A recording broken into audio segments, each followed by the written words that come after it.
Mary. Poppins, you came back. You seem hardly to have aged at all. Really? One never discusses a woman's age, Michael. Would have hoped I taught you better. Oh my gosh, that's a clip from Mary Poppins Returns, the sequel to the 1964 film classic, this time starring Emily Blunt and Lin-Manuel Miranda. It premieres on December 18th, and it's one of the many big films opening this fall movie season. And here to tell us what's worth watching is Matt Singer, editor-in-chief of the website ScreenCrush.com. I bet you didn't expect that, did you? Are we all talking with accents? I didn't get the memo on that. You lost your accent. I know, I'm telling you. But look, the third remake of A Star is Born. We'll start there. Yes. Is it worth it? Well, did it live up to it? Yeah, there have been. This is the fourth version of A Star is Born, but it's been 40 years since the last one with Chris Christopherson. And Has it been 40 years? 40 years! Oh, you just knocked me down. I'm sorry. So I think for a lot of people, it's a new story to them. You have Lady Gaga playing this aspiring singer, and Bradley Cooper is this fading rock star. And I would love to make a bad romance joke here, but by all accounts, it's really good. It looks good.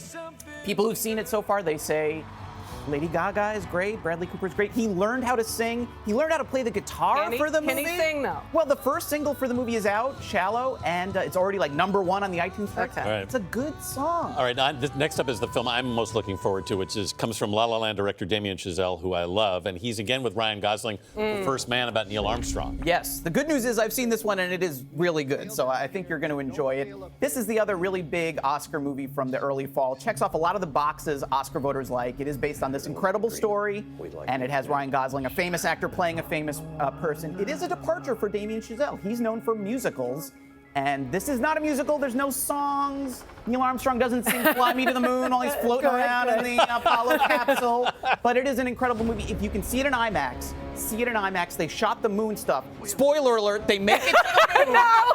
They land on the moon.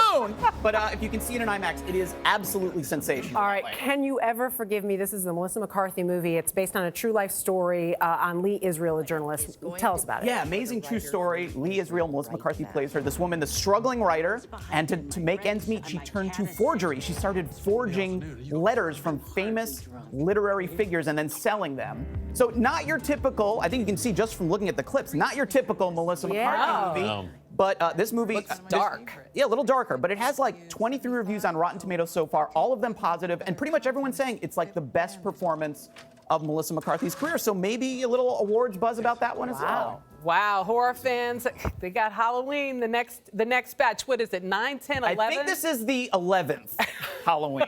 The reason to be excited for this one, and there have been a lot, there's been 11, I think, and not all of them were worth being excited for, is Jamie Lee Curtis. Jamie Lee Curtis is back for the first time in like 15 years.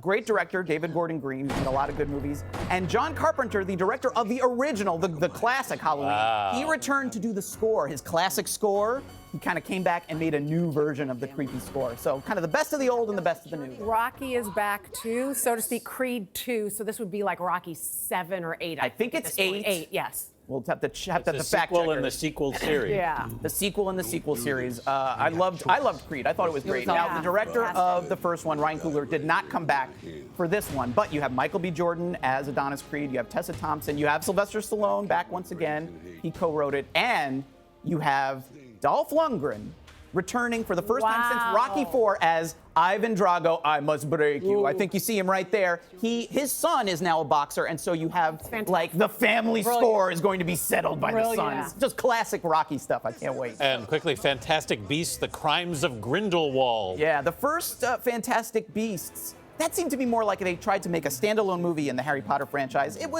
did well, but it didn't do Harry Potter well. It made less money than any of the Harry Potter movies. I think now they're going, no, this is really like a Harry Potter movie. Jude Law plays the young Dumbledore, and I think they're trying to convince people, you have to see this one to know the story. I'm going. So much to see, Matt Singer. Thank you so much.